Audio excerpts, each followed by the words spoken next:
So today we're going to be going over columns with questions 63 through 72. So let's go ahead and jump into question 63. Okay. So 63 is we're going to write the equation of an ellipse in standard form with foci at 5, 2 and 5, -10 and a minor axis of length 6. So let's go ahead and with 63, we know we're writing the equation of an ellipse in standard form, which is going to be x minus h squared over a squared plus y minus k squared all over b squared, which is equal to 1. And they gave us two things. They gave us two foci and they gave us a minor length. So I have, of this, I know I'm eventually going to need an h, a k, an a, and a b. But they did give us foci of 5, 2 and 5, -10. And they gave us a minor of length 6. Okay? And so this should be enough to answer this question. So the first thing that we want to do is we want to sketch a graph so we can kind of plot these in the actual visual of this ellipse. So we notice that our ellipse has a 2 and a -10. My y values are changing, so this ellipse is going to be a vertically stretched ellipse. So let's go ahead and let's draw an ellipse right here. I know I have two foci, and I have the actual center. So I have a foci at 5, 2. And actually, before we even begin labeling this, let's go ahead and list a few things that we're going to be using here. We know that the horizontal stretch is going to be a factor of a. So I know that this distance right here is going to be a. I know that the distance between the vertex and the foci, or actually I should say the vertex, between the center and the foci, we're going to call this length f, the focal distance. And then secondarily, I know that from the center all the way to the edge, or to what I would call a vertex, is going to be of length b. This is the vertical stretch. And then we're going to go ahead and we're going to start labeling these things. So I'm going to draw an identical ellipse right here, because this will get a little crowded when I try and label this. I have my two foci, and I have my center. I know I have a foci at 5, 2 and 5, -10. So this is at 5, 2 and at 5, -10. And I have a minor axis of length 6. So I know this full spread all the way across is of length 6, which means that half of that is going to be of length 3. Well, already we figured out that our a value over here is equal to 3. The next thing, actually I can leave these right here. The next thing we're going to be looking at is I noticed that the two foci they gave me are equidistant from my central point. Between 2 and -10, which is a total of length 12, which means I'm going to need to come up and down 6 to get there. So now this is of length 6. I'm going to add in an extra variable called f, which is my focal distance, which is going to be of length 6. I don't use f directly to graph this, but you'll see that we're going to use f here in just a moment. So let's see. That will also give us the location of this point right here. If I know this is 6 up and 6 down from 2 is -4. So at 5, -4, I have my center. And that gives us my h and my k. My h is 5, my k is -4. All I need to figure out is my b. Now, there's a couple ways that we can do this. One of the more uniform or more direct ways, and let's do this in green, is going to be by using this general formula. The focal length squared is equal to the vertical stretch squared minus the horizontal stretch squared. And so let's see what this brings out with us. We know our focal length is going to be of length 6. So I get 6 squared. My b squared currently is unknown, and my a squared is 3. That's going to give me a 36 is b squared minus 9.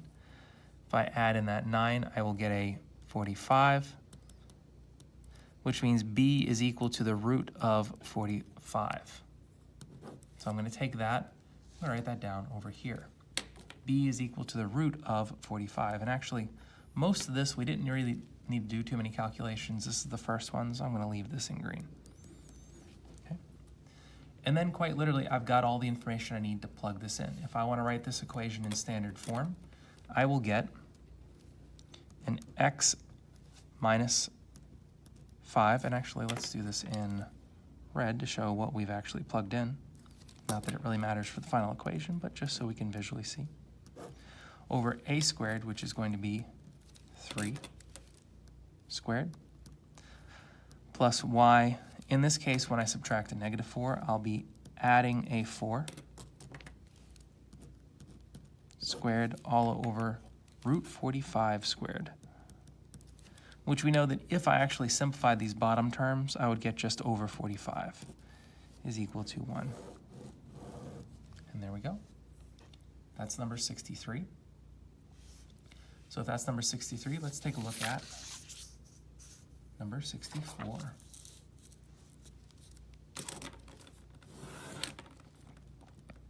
Okay, so 64 is we are writing the equation of a hyperbola, which is going to be very similar to the equation of an ellipse. We know a hyperbola is going to be x minus h squared over a squared minus y minus k squared over b squared is equal to 1.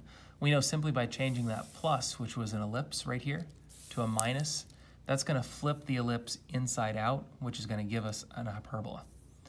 And so with this, I know I'm going to have those same set of coordinates I need, h, k, a, b, and probably an f to figure out any missing things if it's either a or b.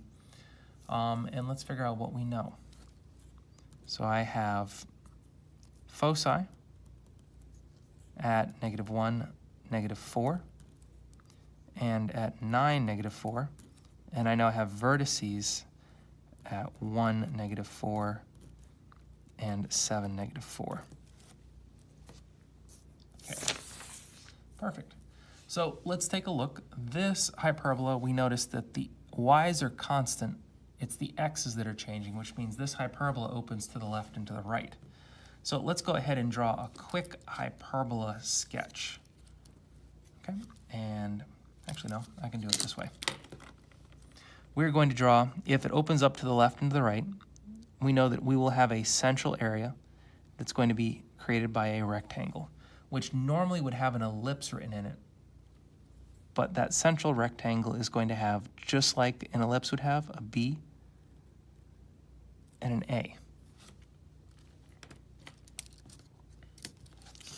Around that normal ellipse, we know that we create two sets of asymptotes, which are going to shape our hyperbola. Perfect. We know I'll have two vertices, one here and one here, and they're going to bend towards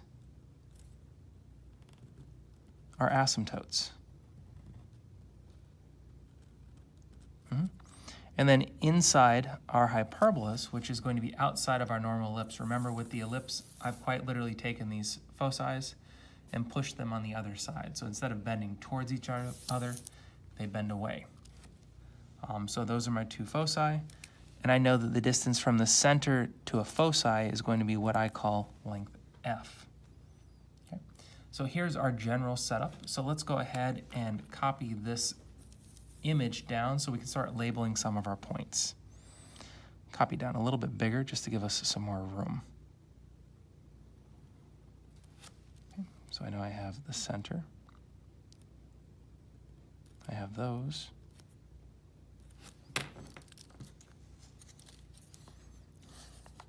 Not quite the prettiest, but you know, it'll do.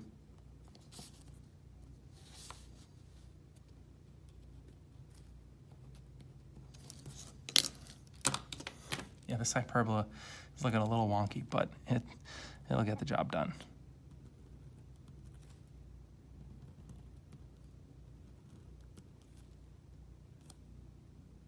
Okay, so let's start labeling what we know. My two foci, which are going to be right here and right here, are at -1 and at 9. So if this is at -1, -4, and this is at 9, negative 4. Secondarily, I know I have vertices at 1 and at 7. So this is going to be at 1, negative 4, and this is going to be at 7, negative 4. Okay. So first off, I can tell a little bit of the distances on this graph. I know that the major distance, let's do this in purple, between the vertex and the foci right here is a distance from 9 to 7, or 7 to 9, which is going to be of length 2. Second off, I notice from 1 to 7, this whole box has a width of 6, which means one side of the box is going to have a width of, let's see if that's 6, that would be 3. And I know that if I have a distance of 3 and 2, that gives me a focal distance of 5. Okay? And that information is going to basically give us everything we need to figure out what this conjugate distance is going to be. So let's plug that in. We know that our A in this case is going to be 3. We know our focal distance is going to be of length 5, which means I will need to figure out what B is. H and K, we need to figure out where the coordinates of that central point are. Let's see, if this is of length 3, that means 3 away from this is going to be 4, negative 4, which tells me both H and K. So that means H is 4, K is negative 4. Okay?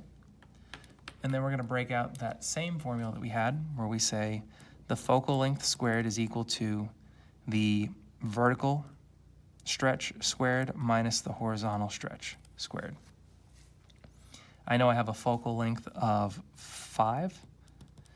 My vertical stretch squared is unknown. My horizontal stretch squared is going to be 3 squared. So that gives me 25 is b squared minus 9. 34 is b squared. Root 34 is b. Okay. Perfect. And so now with that, that tells us all the information we need in order to plug this into the equation. We know we will get, in this case, an x minus 4 squared all over 3 squared minus y minus a negative 4, so plus 4 squared all over root 34 squared is equal to 1. There we go. Okay, so that was number 64. Let's take a look at, here we go. So we have question 65. Let's take a look. So we're finding the vertex, the focus, and the directrix of a parabola with this equation. So we have y plus 2 equals 3x minus 3 squared. And we want to find both the vertex, the focus, and the directrix. Okay, perfect. So let's take a look at this equation right here. So we see the fact that this equation is set up with our x is going to be eventually b squared. So I know this quadratic is either going to be opening up or down. I see the fact that it's a positive coefficient, so I know this quadratic is opening upwards, which means I'm going to have a focus somewhere in here, and I'm going to have a directrix down here. And I want to find these 3 things. I want to find the vertex first. So given this form, I can set this up to give us most of this information over here. I need to isolate the squared term first, which means I need to divide that out by 3. But what I don't want to do is I don't want to sacrifice this y plus 2 because I don't want to have a coefficient on that either. I'd want this whole term to have a coefficient. So that means I'm going to take the y plus 2 and give it a 1/3. That means I divided both sides by 3, and that eliminates my coefficient out here, x minus 3 squared. Now that immediately gives us where our vertex is located, right here and right here. So my vertex is going to be located at 3, negative 2. Okay? And that gives us most of our information. So if this is at 3, negative 2, I know that this is going to be at Let's do this in blue. This is going to be at 3 comma something else. I don't know what the y value is because I haven't figured out that distance. But it doesn't take very long for me to find out that distance because I'm going to use this 1/3. I know that this 1/3 is equal to 4p, p being the distance. So in this case, if I divide both sides by 4, I get 1/12 is equal to the distance between here and that. So if I have a -2 and it's opening upwards, what I'm going to do is I'm going to take that -2 and I'm going to add 1/12 to figure out what is the y value. So that's -24/12 plus 1/12, which is -23/12. We have all the information we need. My focus is at 3 comma -23/12.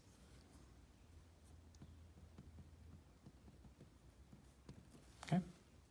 And likewise, if the focus is up by that distance, the directrix is going to be down by that distance. So I'm going to use that same p-value to figure out what the directrix is. Let's do this in, how about let's do this in purple. So if my y value was a -2 and I'm going down, I'm going to subtract that 1/12. So -24/12 minus 1/12 is -25/12.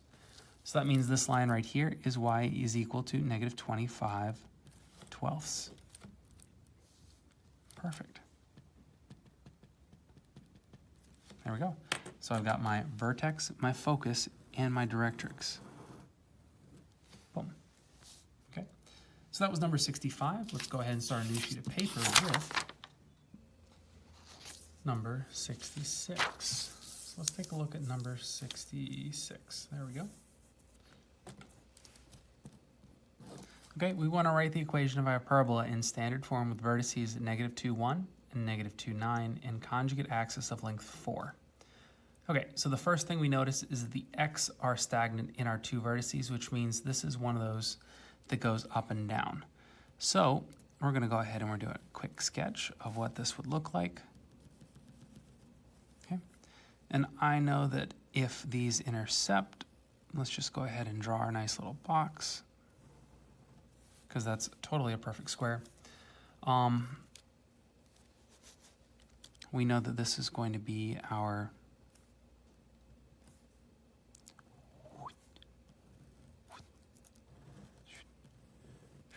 okay, so we've got these. Our vertices are going to be at -2, 1, and then at -2, 9. So I'm going to call this one our -2, 9, and this is our -2, 1.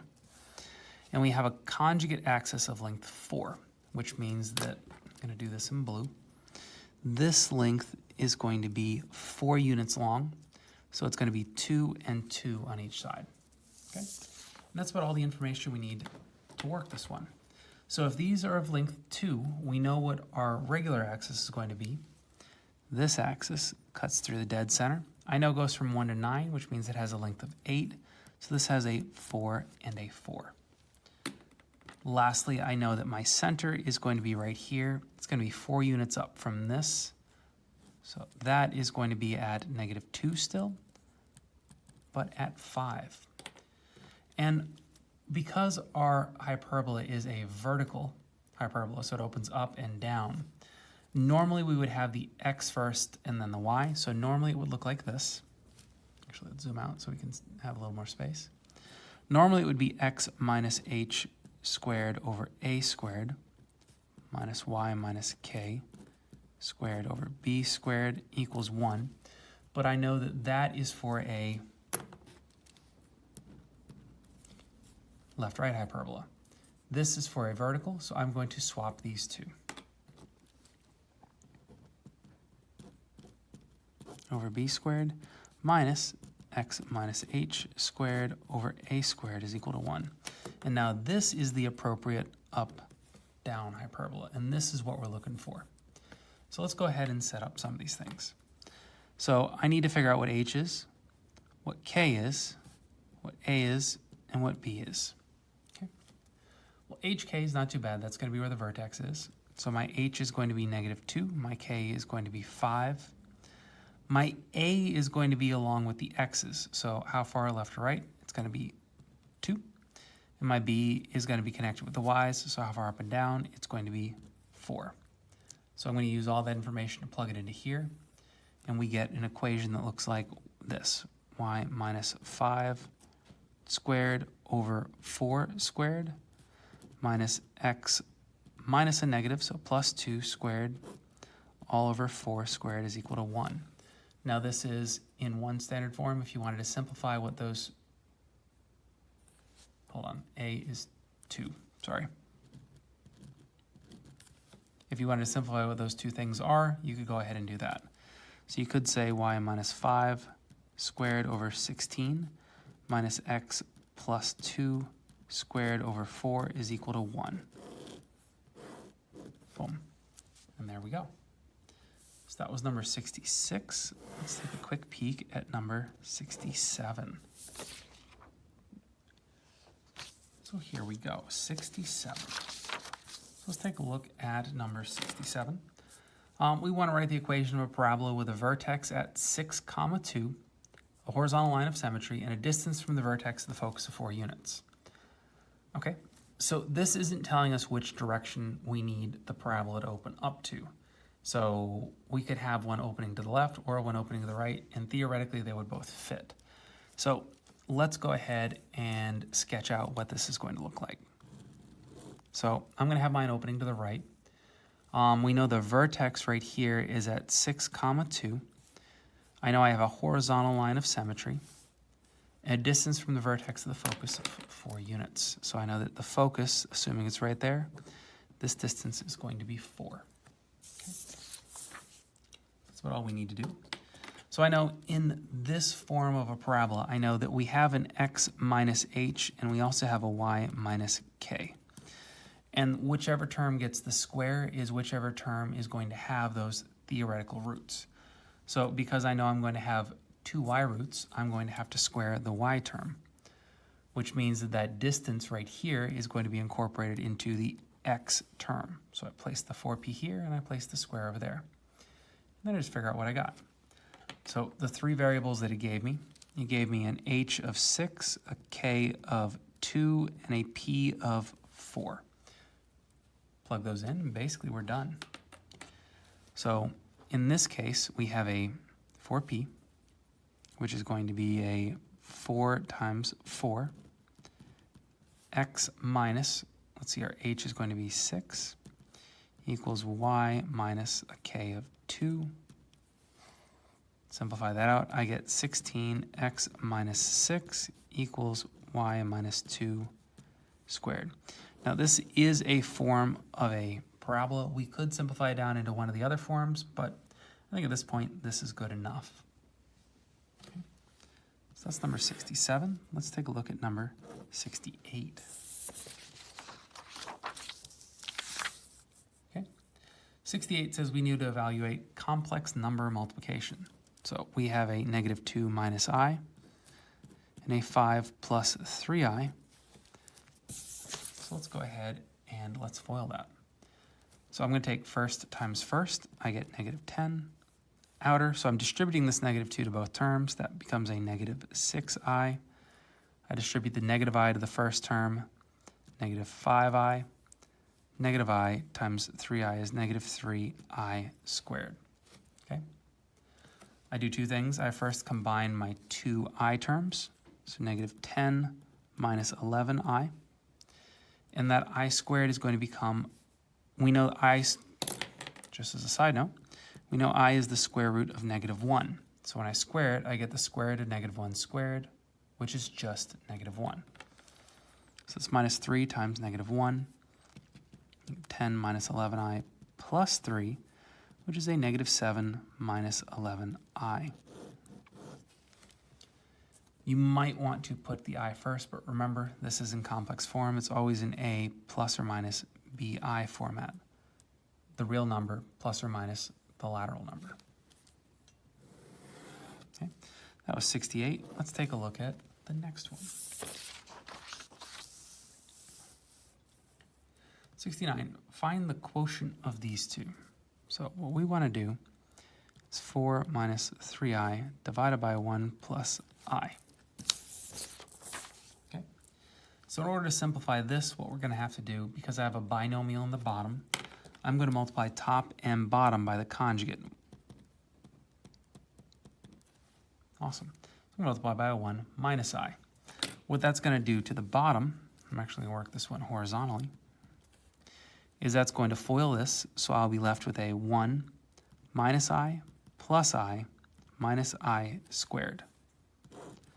The top, if I distribute the 4, I'll be left with 4 minus 4I. If I distribute the negative 3I, negative 3I plus 3I squared. And we remember we just wrote down that I is the square root of negative 1, so anytime we see an I squared, it gets rid of that root, it's just a negative 1. A couple more things to notice in this. I have a minus I plus I. Those go away. So on the bottom, I'm left with a 1 minus I squared is negative 1. On the top, I have 4 minus 4I minus 3I is minus 7I plus 3, and we know I squared is negative 1. Keep going. So that becomes 1 plus 1. On the bottom, we have a 2. On the top, we have a 4 minus 7I minus 3, which is simplifies 4 minus 3 is to a 1 minus 7I over 2. Now this looks like this could be good, but remember we want this in a plus bi format, so I'm going to split these up by the denominator. And I'm going to say 1/2 minus 7/2 I. And that is in the a plus or minus bi format. And so we don't quite have enough room for the next one, so we're going to pop number 70 off on the next sheet of paper. Okay, so we want to find the modulus of negative 4 minus I. So the modulus of negative 4 minus I. Okay. And so with this one, we remember that the modulus is just the distance from the origin to this point or this number on the complex plane. So let's sketch out the complex plane real quick. I have my real axis and my lateral axis, which creates the complex plane. I know that on this plane, let's do this in red, I'm moving back 1, 2, 3, 4, and I'm moving down 1. So I have a distance of negative 4 on the real and negative I on the complex. And the modulus is going to be this distance right here. So there's my modulus. So I'm just going to set up the Pythagorean theorem to solve this.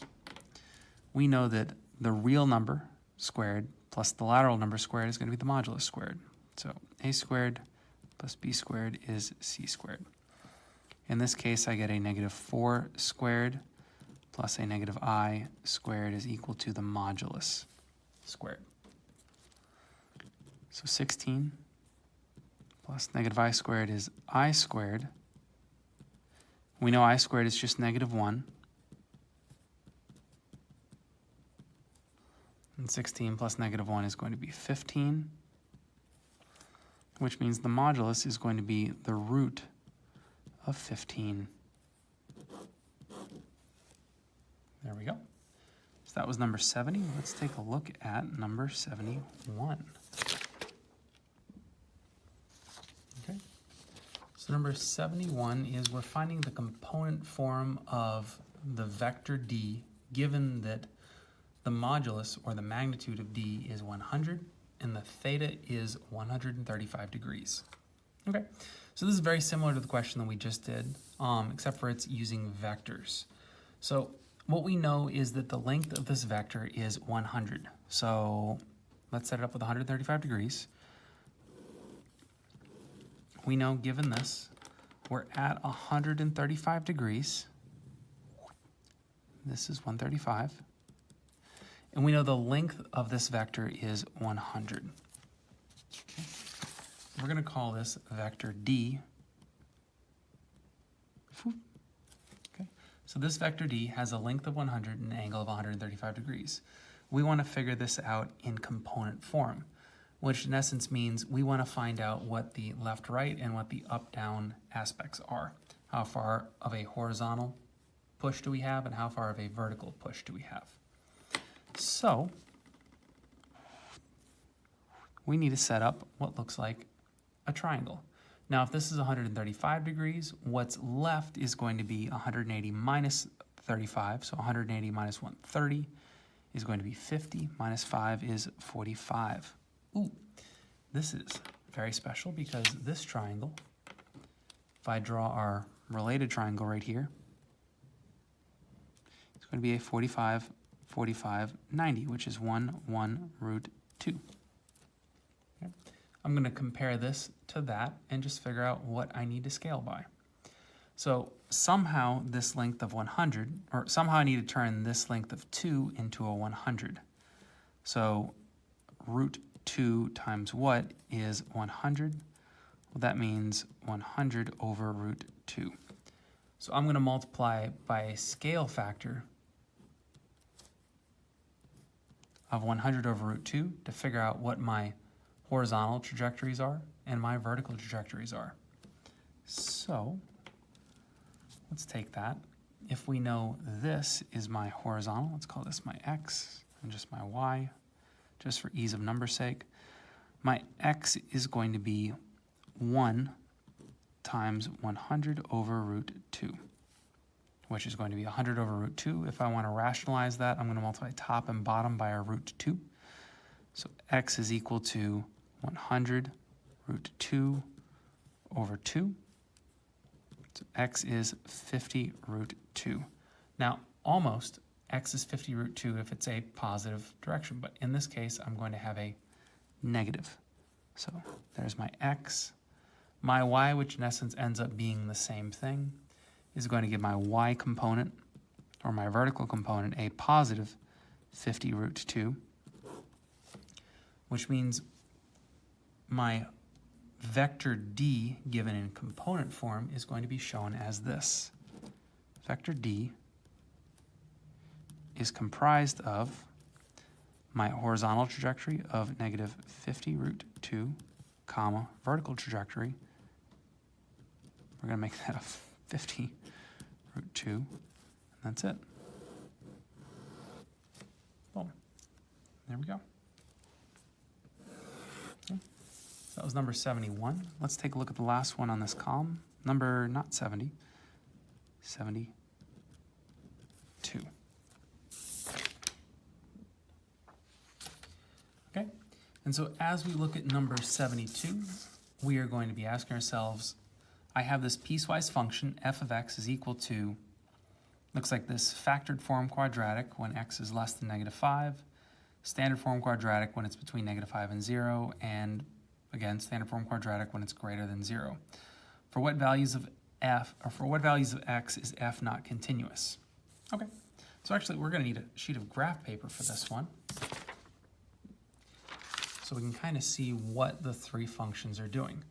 Because we know that if this function is comprised of any one of these three quadratics, it's continuous along the whole thing.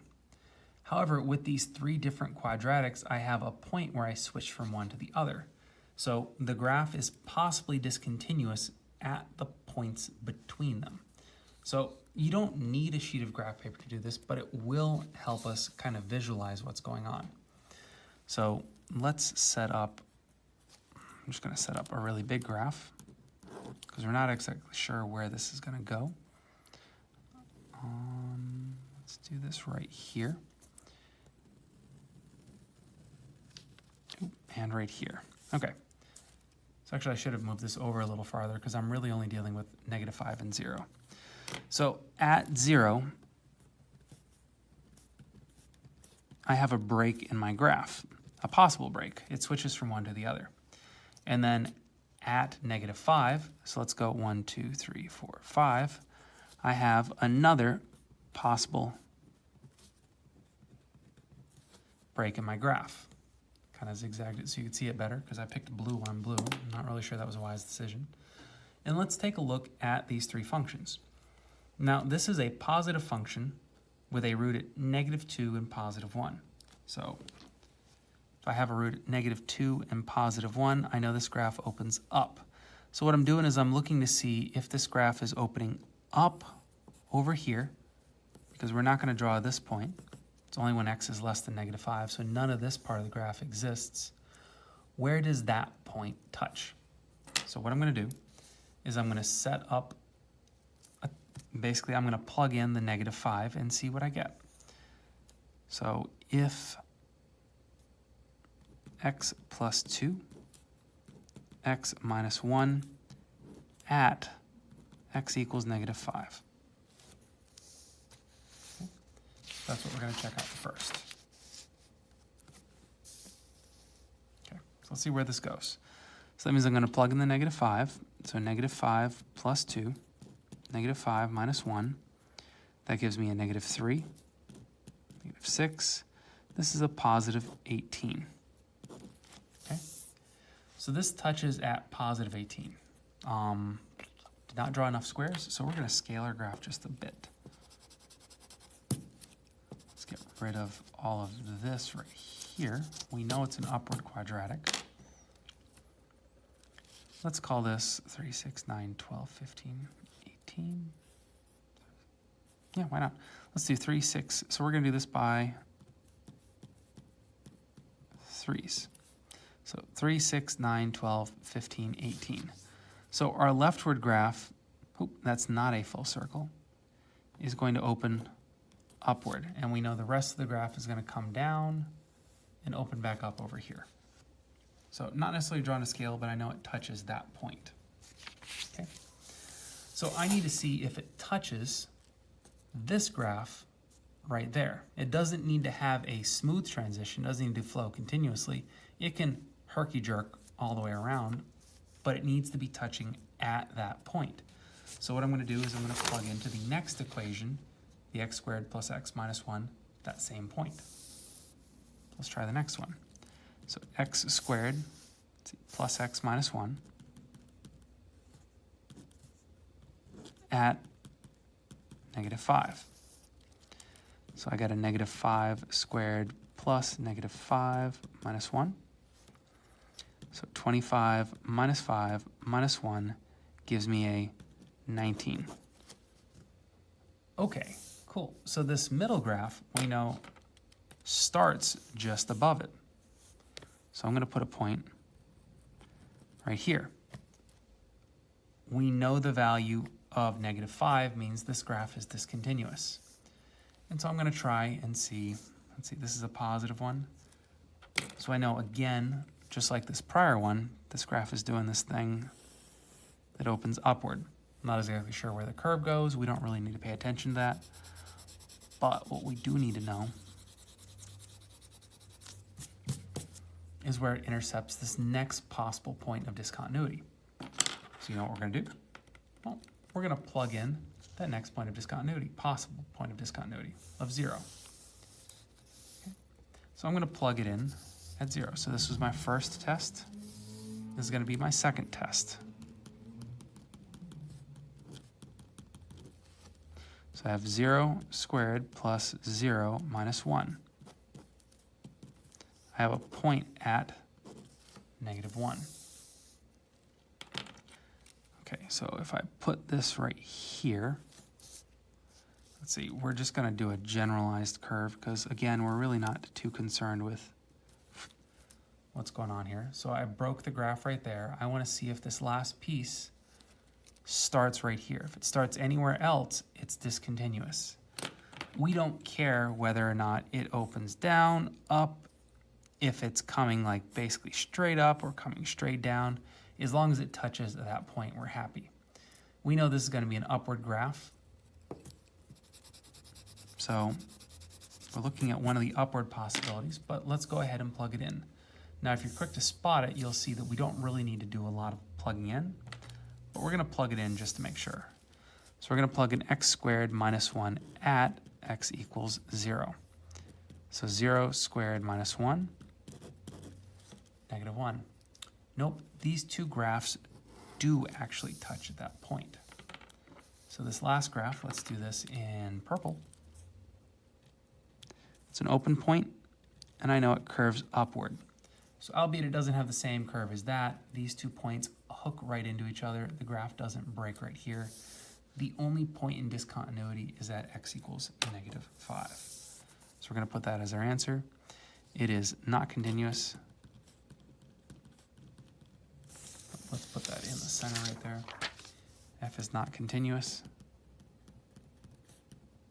at x equals -5. Boom.